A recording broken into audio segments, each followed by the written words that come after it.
So hello ਦੋਸਤੋ, ਸਵਾਗਤ ਹੈ ਤੁਹਾਡਾ ਮੇਰੇ ਚੈਨਲ ਕਰੰਟ ਅਫੇਅਰਸ ਬਾਈ ਅਮਿਤ ਚੌਧਰੀ ਵਿੱਚ। ਤੇ ਮੈਂ ਤੁਹਾਨੂੰ ਜਿਵੇਂ ਪਿਛਲੀ ਵੀਡੀਓ ਵਿੱਚ ਕਿਹਾ ਸੀ ਕਿ ਮੈਂ ਟੌਪ 30 ਕੁਐਸਚਨਸ ਲੈ ਕੇ ਆਉਂਗਾ ਪੋਲਿਟੀ ਦੇ, ਜਿਨ੍ਹਾਂ ਦਾ ਲੈਵਲ ਹਾਰਡ ਹੋਏਗਾ ਅਤੇ ਅੱਛੇ ਲੈਵਲ ਦੇ ਕੁਐਸਚਨਸ ਹੋਣਗੇ। ਤੁਸੀਂ ਕਰਕੇ ਤੁਹਾਨੂੰ ਵੀ ਅੱਛਾ ਲੱਗੇਗਾ ਕਿ ਕੁਐਸਚਨ ਬਹੁਤ ਅੱਛੇ ਨੇ। ਚਲੋ ਜੀ ਆਪਾਂ ਹੁਣ ਸ਼ੁਰੂ ਕਰਦੇ ਹਾਂ। ਕੁਐਸਚਨ ਕੀ ਹੈ? ਕੁਐਸਚਨ ਹੈ which of the following statement is are correct regarding the preamble of the constitution of India. The preamble, पहली ऑप्शन की है, the preamble is a source of power to the legislature and prohibition upon its power. Second, it was amended for the first and only time by 42nd Constitutional Amendment Act of 1976. तीसरी option की है, the provisions of the preamble are not enforceable in court of law। दोस्तों जी केड़ा question अच्छे level का question है, थोड़ा पहले ही मैंने दसिया। दसो जी आंसर की है, तो इसका आंसर है option number B 2 and 3। The preamble जो ऑप्शन नंबर 1 है ना, द प्रीएंबल जोड़ा कि कहा होया the preamble is a source of power to the legislature and prohibition upon its power, ये गलत है। क्यों गलत है? देखो, the preamble is neither a source of power to the legislature nor a prohibition upon its power.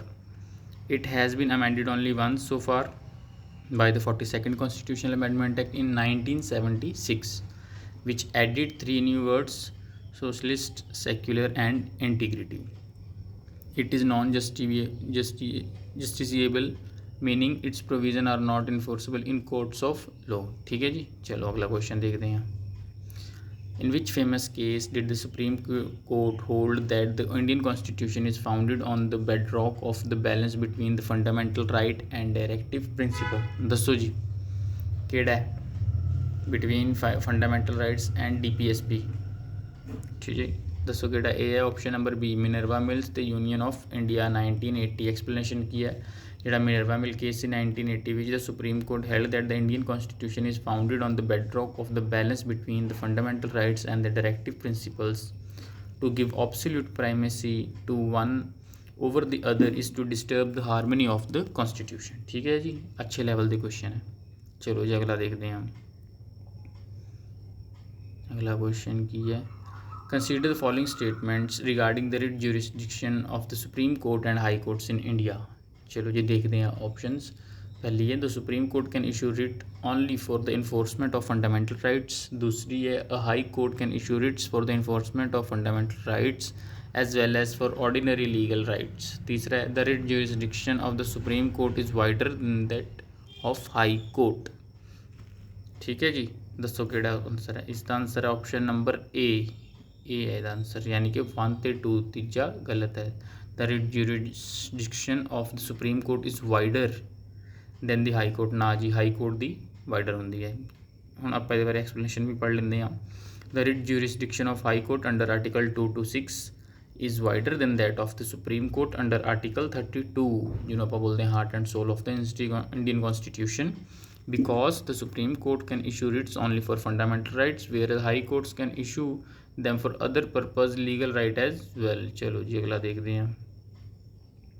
The Punjab legislative council Vidhan Parishad was abolished by an act parliament in which year। दसो जी केड़ा answer हो सकता है इसदा? सोचो इसदा आंसर है option number B. The Punjab legislative council was abolished by the Punjab Legislative Council Abolition Act 1969 which हुई सी, which came into effect on January 7, 1970 under Article 169। याद रखना जी, Parliament has the power to create or abolish legislative council if the state assembly passes a resolution by a special majority। special majority चाहिए है जी। चलो जी अगला देखते हैं।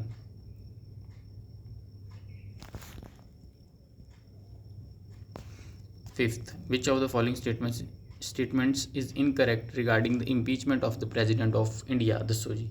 पहला, the charge can be preferred by either house of the parliament। The resolution must be passed by a majority of not less than 2/3 of the total membership of the house। Teeja, nominated member of either house of the parliament cannot participate in the impeachment process। The president has the right to appear and to be represented at such investigation। दसो जी answer की हो सकता है? तो इसका answer है option number सी। ठीक है ना जी, ये इनकरेक्ट है। क्यों? क्योंकि nominated member of the either house of the parliament can participate in the impeachment of the president even though they do not participate in the election of the president। ठीक है जी। Nominate कौन करता है? President ही तो करता है, ठीक है ना जी। इंपीचमेंट विच जो पार्टिसिपेट कर सकते हैं तो इलैक्शन विच नहीं कर सकते, क्यों? क्योंकि वो फेवर च ही बोलणगे जी। किसी ने तुसीं अपॉइंट किया तो थोड़े फेवर च ही बोलेगा, यही तो रीज़न है, ठीक है ना जी। चलो जी अगला, under which article of the constitution of India does the governor have the power to promulgate ordinance during the recess of the state legislature. दसो जी किहड़ा आर्टिकल है कॉन्स्टिट्यूशन का जिस गवर्नर को पावर है promulgate ordinance during the recess of the state legislature. ये है article 213। Article 213 grants the governor the power to promulgate ordinance when the state legislature is not session. Article 123 grants similar powers to the president at the central level। चलो जी अगला देखते हैं। अगला की है सप्तमा, which of the following statement regarding the joint sitting of the house of the parliament in India is correct. The provision of joint sitting applies to money bill and constitutional amendment bills. The joint sitting is presided over by the president of India. In the absence of the speaker, the deputy chairman of Rajya Sabha can preside over it directly by passing the deputy speaker। The quorum to constitute a joint sitting is 1/10 of the total members of the two houses। So जी केड़ा option है? तो इसका answer है option number D, ठीक है ना जी। The quorum for joint sitting is 1/10 of the total members of both house, ठीक है ना जी। Joint sitting doesn't apply to a money bill or constitutional amendment bill and it is presided over by the speaker of लोक सभा, ठीक है ना जी। चलो जी अगला देखते हैं। Which amendment to the Constitution of India inserted Article 21A making the right to education a fundamental right for children between 6 to 14 years। दसो जी तो सबनों पता होएगा ये आंसर की है। तो इसका answer option number B 86 amendment act जिहड़ा 2002 विच आया सी, जिन्हें इंसर्ट किया सी article 21A making free and compulsory education for children between 6 to 14 years a fundamental right. चलो जी अगला देखते हैं। In the context of the Indian polity, which of the following states was the first to come under president rule? Article 356। दसो जी किहड़ा state है जिहड़ा पहली बार president rule दे अंडर आया सी, जिहड़ा कि आर्टिकल 356 है। तो इसका आंसर है ए Punjab. Punjab was the first state in India whereas president rule was imposed under article 356 on June 20, 1951 due to internal political instability। कई बार ये भी आ जाता है ना कि कारण की सी, तो यदा कारण भी याद रखना कि इंटरनल पॉलिटिकल इंस्टेबिलिटी कारण 1951 में पंजाब सब तो पहला स्टेट से जिहदे विच एमरजेंसी लागू हुई सी आर्टिकल 356 सी, ठीक है जी याद रखना। चलो जी अगला देखते हैं। अगला क्वेश्चन की कहता है consider the following statements regarding the controller and auditor general of India. The CAG hold office during the pleasure of the president. The salary and condition of service of the CAG cannot be varied to his disadvantage after his appointment। He is eligible for further office under the government of India or any state after retirement। दसो जी क्या क्या answer है इसका? तो इसका answer option number B यानी कि सिर्फ 2। क्यों? देखो CAG does not hold office during the pleasure of the president। He can removed only in the same manner and on the same grounds as a judge of the Supreme Court। Furthermore, the CAG is not eligible for further office under the government of India or any state after retirement। ठीक है जी तो clear हो गया होगा इसका answer ये क्यों है। चलो जी अगला देखते हैं। The 10th schedule of the Indian Constitution, popularly known as the Anti-Defection Law, was added by which constitutional amendment act। दसो जी 10th शेड्यूल अपन पता होगा एंटी डिफेक्शन लॉ है, सब नूं पता होंदा है, बड़ा फेमस है। तो ये किहड़ी अमेंडमेंट नाल आया सी? तो ये आया सी amendment 52nd। The 10th schedule was added by the 52nd constitutional amendment act कदों 1985 विच setting the provision for disqualification of member on the ground of defection. ठीक है जी चलो अगला देखते हैं।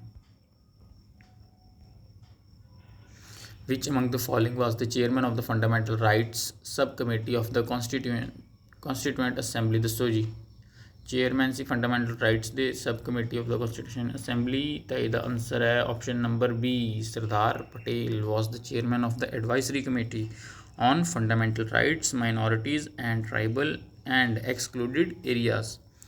तो वाई चीबी Kripalani was the chairman of the fundamental right sub committee. ठीक है ना जी, हम अपने याद रखना है। एडवाइजरी कमेटी ਦੇ फंडामेंटल राइट ਦੇ ਸਰਦਾਰ ਪਟੇਲ ਸੀਗੇ ਤੇ JB कृपलानी ਸੀਗੇ ਚੇਅਰਮੈਨ ਸੀਗੇ ਉਹ फंडामेंटल राइट ਦੇ सब कमेटी ਦੇ ਸੀਗੇ। याद रखोगे जी, ठीक है। चलो जी अगला देखते हैं।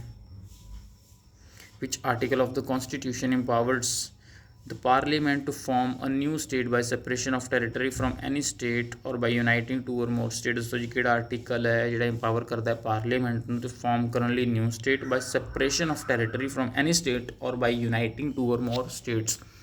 ਇਸ ਦਾ ਆਨਸਰ ਕੀ ਆਪਸ਼ਨ ਨੰਬਰ ਬੀ ਯਾਨੀ ਕਿ ਆਰਟੀਕਲ 3 ਆਥੋਰਾਈਜ਼ ਕਰਦਾ ਪਾਰਲੀਮੈਂਟ ਨੂੰ ਨਈ ਸਟੇਟ ਬਣਾਉਣ ਲਈ, ਉਸਨੂੰ ਏਰੀਆ ਅਲਟਰ ਕਰਨ ਲਈ, ਬਾਉਂਡਰੀਜ਼ ਔਰ ਨੇਮਸ ਐਗਜ਼ਿਸਟਿੰਗ ਸਟੇਟ ਦਾ ਇਹ ਸਭ ਕੁਝ ਕਰਨ ਲਈ।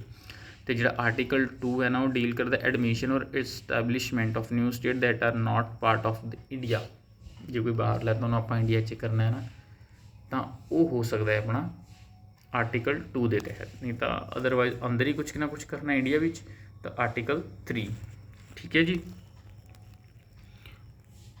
उस तो बाद which committee recommend the establishment of 3 tier Panchayati Raj. दसो जी किहड़ा है, ये है बी बलवंत राय मेहता कमेटी जी 1957 रिकमेंड किया 3 tier Panchayati Raj system, Gram Panchayat village level विच, पंचायत समिति ब्लॉक लैवल विच ते जिला परिषद ते डिस्ट्रिक्ट लैवल विच। ठीक है जी। चलो अगला देखते हैं।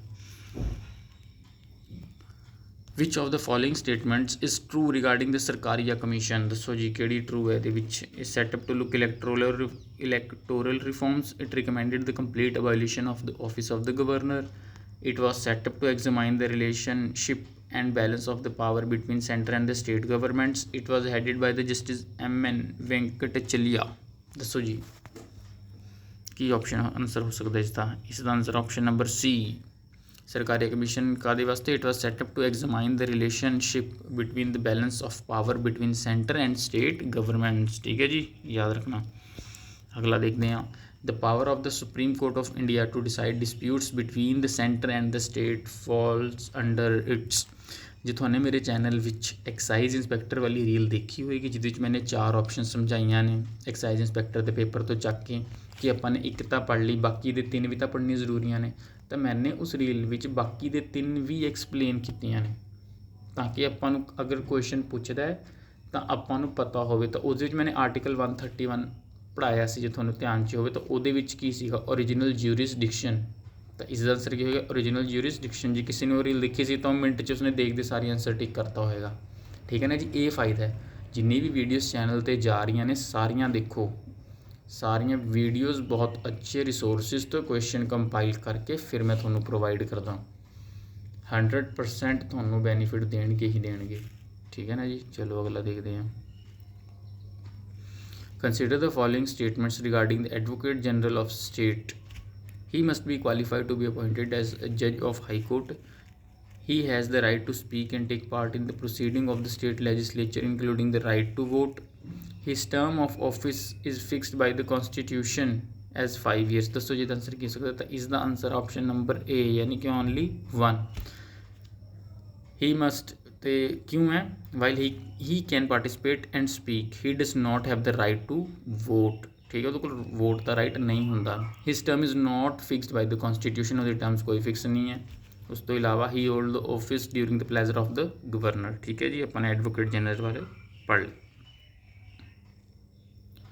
उस तो बाद which of the following constitutional provisions can be amended by the simple majority of the parliament. दसो जी किहड़ियां प्रोविजनस ने जिहड़ियां सिंपल मेजोरिटी नाल हो जांदियां ने पार्लीमेंट च, वो है option number C official language rules and use of English in parliament.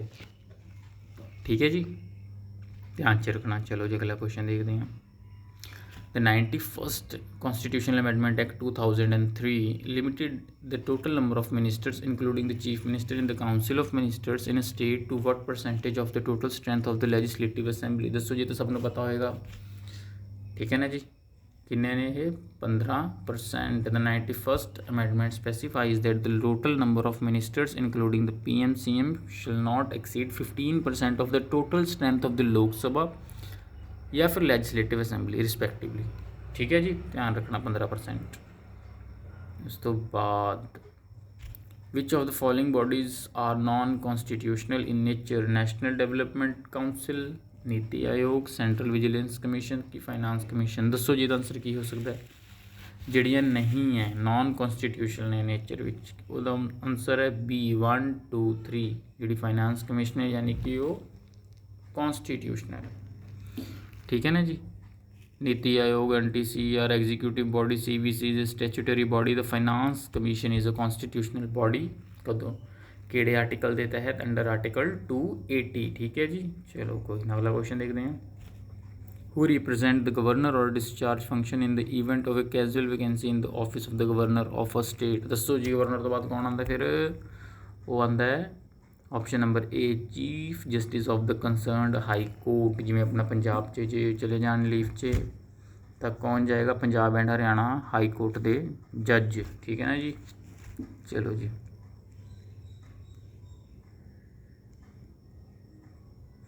Chief justice of concerned state high court discharge function temporarily as per constitutional provisions. ठीक है जी। चलो जी अगला देखते हैं। Under the Sikh Gurdwaras act 1925 which body regulates the administration of historic Sikh shrines. दसो जी की ऑप्शन है? ऑप्शन नंबर बी यानी कि श्रोमणी गुरुद्वारा प्रबंधक committee SGPC is an organization responsible for the upkeep of gurudwaras in Punjab, Haryana and Himachal Pradesh, established statutory backing via the Sikh Gurudwaras Act 1925। चलो जी अगला क्वेश्चन देखते हैं। Which article of the Indian Constitution states that the law declared by the Supreme Court shall be binding on all courts within the territory of India? दसो जी की answer हो सकता है? इसका आंसर है option number A article 141 states that the law declared by the supreme court shall be binding on all courts with in India. ठीक है जी ध्यान च रखना। चलो जी अगला देखते हैं। Which the idea of concurrent list in the Indian constitution was borrowed constitution of which country? दसो जी कॉन्करेंट लिस्ट का आइडिया अपने कितों लिता? ये लिता अपने ऑप्शन नंबर बी ऑस्ट्रेलिया तो। The provision of the concurrent list freedom of trade commerce and intercourse and by joint sitting of the two houses of parliament were borrowed from the Australian constitution. चलो जी अगला देखते हैं। विच constitutional amendment reduced the voting age from 21 years to 18 years from the Lok Sabha and the state legislative assembly election? दसो जी जी घटाती सी as 21 तो 18 साल करती सी कि अमेंडमेंट के थ्रू हुई सी अमेंडमेंट नंबर 61। ठीक है ना जी जी 1988 विच हुई थी जिन्हें लोअर करती सी एज तो आर्टिकल कि अमेंड किया आर्टिकल 326 ऑफ द कॉन्स्टिट्यूशन। चलो जी अगला देखते हैं। Who can extended the jurisdiction of high court to और exclude the jurisdiction of a high court from any union territory? दसो जी आंसर की हो सकता है? इसका आंसर है ऑप्शन नंबर बी। क्यों? क्योंकि article according to the article 230 of the constitution parliament में by law extend the jurisdiction of high court to और exclude the jurisdiction of high court from any union territory. चलो जी अगला देखते हैं। Which of the following schedules of the constitution deals with the allocation of seats in the Rajya Sabha to the states and the union territories? दसो जी कि schedule है constitution के डील करता है allocation of seats in the Rajya Sabha to the state and the union territories? तो ये है शेड्यूल नंबर बी यानी कि 4th schedule. Option number B 4th schedule of the constitution of India deals with the allocation of seats in the Rajya Sabha council of states to the states and union territories. याद रखना 4th schedule तो वो trick भी तो होंगी schedules याद करने की टीयर्स ऑफ ओल्ड PM वो भी याद रखना। कई बार डायरैक्ट क्वेश्चन आ जाता तो आप ट्रिक के थ्रू याद रख के टिक लगा सकते हैं। ठीक है जी। चलो अगला देखते हैं। The concept of procedure established by law in article 21 of the Indian Constitution is adopted from the सोजी किधरों लिखा गया है? ये लिखा गया ऑप्शन नंबर सी यानी कि Japanese Constitution। The expression procedure established by law is contained in the Japanese Constitution whereas due process of law is an American constitutional feature। ठीक है जी ये याद रखना। अगला देखते हैं। The provision for appointment of National Commission for Backward Class NCBC was given statutory constitutional status by which amendment? दसो जी केड़े amendment तो NCBC होया सी तो ये आर्टिकल नंबर एक amendment केड़ी है? amendment है 102nd Amendment Act जी 2018 विच हुई सी ग्रांट किया सी constitutional status to the National Commission for Backward Class by inserting article 338B। ठीक है जी। जो आज दा लास्ट क्वेश्चन है, which of the following act introduced bicameralism at the central level for the first time in colonial India. तो इसका answer की है option number B, the government of India act 1919 Montagu Chelmsford reforms introduced bicameralism at the centre for the first time consisting of council of state and legislative assembly. ठीक है जी, ये याद रखना। तो अज दे ये बहुत अच्छे क्वेश्चन सी टॉप 30 पॉलिटी दे, ਜਿਹੜੇ ਕਰਕੇ ਤੁਹਾਨੂੰ ਲੱਗਿਆ ਹੋਏਗਾ ਕਿ ਹਾਂ ਇਹ ਅੱਛਾ ਲੈਵਲ ਹੈ। ਤੇ ਤੁਸੀਂ ਕਮੈਂਟ ਸੈਕਸ਼ਨ ਓਪਨ ਹੈ, ਤੁਸੀਂ ਦੱਸ ਸਕਦੇ ਹੋ ਅਗਲਾ ਮੈਂ ਕਿਹੜੇ ਟੌਪਿਕ 'ਤੇ ਲੈ ਕੇ ਆਵਾਂ ਕੁਐਸਚਨਸ। ਜਿਹੜੇ ਤੁਸੀਂ ਟੌਪਿਕਸ ਕਹੋਗੇ ਕਿਸੇ ਵੀ ਐਗਜ਼ਾਮ ਨਾਲ ਰਿਲੇਟਡ ਪੰਜਾਬ ਦੇ, ਤਾਂ ਮੈਂ ਜ਼ਰੂਰ ਕਰਵਾਊਂਗਾ ਕਵਰ। ਠੀਕ ਹੈ ਜੀ, ਸੋ ਥੈਂਕ ਯੂ ਸੋ ਮੱਚ। ਤੇ ज़्यादा ਤੋਂ ज़्यादा ਲਾਈਕ, ਸਬਸਕ੍ਰਾਈਬ, ਸ਼ੇਅਰ ਕਰੋ ਮੇਰੇ ਚੈਨਲ ਕਰੰਟ ਅਫੇਅਰਸ ਬਾਈ ਅਮਿਤ ਚੌਧਰੀ ਨੂੰ। Thank you so much.